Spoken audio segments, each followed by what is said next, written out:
November 8th, Sunday, November 8th. Dad, my thoughts and prayers will be with you all week. I hope you pull through this, and actually, I know you will. Yes, So. George, I'm thinking about you as well, buddy. Well, moving on. Yes, Strike Force event. Make it really quick. First fight. Impressive. Verdum lost the first round, came back to win the next two. He fought Bigfoot, the guy from the Jack Link's beef church. It looks like this lines up Verdum to either fight Fedor or the winner of the Fedor Overeem fight if we get that. Right. So, now, next fight was... Next fight was Gegard Mousasi versus Sokoudjou. Sokoudjou was super impressive in this fight. Sokoudjou, you need a ground game. If you get a ground game, you would have given Mousasi a much harder time. Sokoudjou has, to his defense, he always has a good opponent he fights. He doesn't fight tomato cans. Tomato cans. Moving on to Jake Shields versus Jason Mayhem Miller. I didn't really care about the fight because his entrance was the shit of the night. It saved CBS. Jake Shields, your takedowns are going to keep you in fights at this level. Your lack of stand-up will keep you out of the UFC. Have fun being in a big fish in a small pond.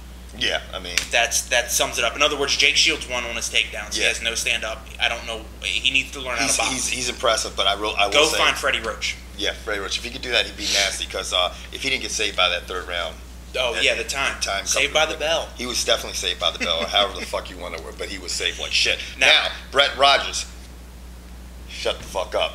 That's the most ignorant disrespectful, dumb timing I've ever seen. I just, the guy was, the guy was impressive. Yes. And if he had ended it he lost. If he could have lost graciously, that would have been good. But man, just the donkey shit that came out of his mouth afterwards, he should have just had a little bit more class. That was kind of. If Fedor understood English, shorty, you'd be in the hospital because he would have cold cocked you. Or he would have hit you with some of them fucking sticks that they showed on Fedor 360 or whatever.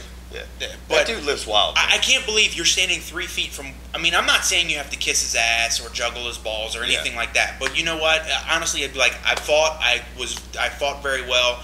I'm looking forward to a rematch. Yeah. No, not this beaner. No. He would have been happy. I mean, how many people... he went to the second round, Fedor, a lot farther than anybody would have anticipated. Yeah, no one saw that. Broken nose, Fedor's hands hurt, I mean, there was a lot of things, positive things that came out of that fight for that guy. But and for you guys who don't understand what we're saying, Brett Rogers sat there and said, I'm going to come back bigger and stronger and faster. And he's like, if I'd have thrown my hands more and I'm going to throw them more next time, I'm going to win. You got knocked out, dog. Right. You got cornholed right here, and you went, stop hitting me! Stop! Shorty, you didn't get tapped out. You got crushed with the right hand. You threw a left, Fedor went, and you're like, come on. The thing is, my hands more, I would have won. Yeah, I mean, he should have talked less about what he could have done and just said, what actually happened in the fight. You know what I'm saying? He fought a good fight, but you didn't get the job done. Not good enough. And for you people who doubt Fedor, do me a favor. When you have a 260-pound man on top of you and he's raining down punches, Fedor's like getting punched in the face and trying to pull off an armbar. Never panics, dude. The thing about Fedor, man, is he never panics, and if you make a mistake, he's such a master at capitalizing on it. I mean, and even Roger said after he calmed down, he said, "Man, I just did not realize how fast his hands were," and and he knew he was susceptible to that overhand right. He got caught because he keeps his hands low. That's the end of the story. Watch the highlight tape. Fedor highlight tape looks like it's on fast forward. That dude is so fast. Now, speaking of hands of lightning and fast hands, or whatever you want to call it, or crouching tiger, hidden dragon, Manny Paquiao versus Miguel Cotto. Now, I'm gonna get real quick. If this fight was 3 years ago, I might have to lean a little bit towards Cotto. But I tell you what, Manny Pacquiao is a nasty son of a bitch. He is hot. He's on fire. He is on fire. He just gets better with each fight. He's quick. He's got incredible stamina, and he just puts together packages of punches that I just don't think Cotto's going to be able to get through. That's my personal opinion. I'm entitled to it. All the other donkeys, keyboard cowboys, or whoever you might be, can just come at me. And for all you people, Cotto's a bigger fighter. Pacquiao's the favorite. Vegas knows more than you. Yeah, Pacquiao's the favorite. He's favored. If you're putting your money on Cotto, you're getting 2-to-1 odds. For every $3 you put down, you win $1. For bet on Manny Paquiao. So that tells you what Vegas is thinking. Now, one thing I think Vegas should get into is deciding the BCS. Because this formula is all fucking bass backwards. Yes, and I'm telling you who's hurting right now. It's Boise State. Why is Boise State hurting? Because Oregon lost to Stanford. Right. Just when we thought Oregon was going to turn that corner. I just said that. I actually said Friday night I think Oregon might be the best team in the country. That shit just blew up. So what Kevin and I are going to run down is basically your top 6 because they're still undefeated. Yes. in your BCS. You have Florida at 1, Alabama at 2, Texas at 3, TCU is 4. Cincinnati's at 5, and Boise State's at 6. Right. Iowa is done. Yeah. They not only did they get the L, but their quarterback is screwed, and they got to go into Ohio State. So that's just. And they dropped the 10th in the BCS. So right. They'll play. If they can still find a way to beat Ohio State, they're going to win the Big Ten. But they have to get through Ohio State. If you look at the best one-loss team in the country is Georgia Tech, who's probably sitting at the top of the ACC. They've managed to squeak their way up there. I don't think they're going to do a bunny hop over TCU or any of those other teams sitting at 4, 5, or 6. I want TCU and Cincinnati stay undefeated. I want Texas to catch an L in the Big 12 championship, which can happen if the Corn Huskers can run the table and win the Big North. And I want Florida or Alabama to slip up before the SEC title game. So the only 2 undefeated teams are TCU and Cincinnati. I still hate Boise State. I'm going to hate you forever. So I'm never going to pull for you. So, but if there's undefeated teams, 2 undefeated teams, there's still the SEC championship. Oh, I understand, but I want those 2 undefeated teams to be like, look, we're undefeated. Why aren't we playing for the national title? Right. Well, because you play from due to conferences, you shouldn't play for the national title. And for you people who don't believe that, watch when TCU and Cincinnati get matched up from a team from the Pac-10 or the SEC. It's going to be over with. Now, moving on to the NFL, that was a pretty let's talk about some things. The big news is what's going on in Cleveland. Right. Besides them talking about all the news is on LeBron James leaving. Right. CC Sabathia is asking LeBron James to leave, and they're also asking Mangini to leave. Yeah.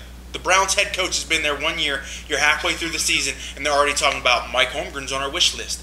Yeah. If the owner's coming out and talking about his coach wish list, and the season's not over, I got a wish list. You're in bad shape. I agree. Sell your house. Sell your condo. Sell the condo. Get your kids out of school. Get the kids out. Go back to New England where you can be an assistant coach. Right. Walk in. Yeah, I mean they obviously see. Mangini just Romeo Cornell. Yeah, gone. Mangini gone. They didn't hack it. Yeah.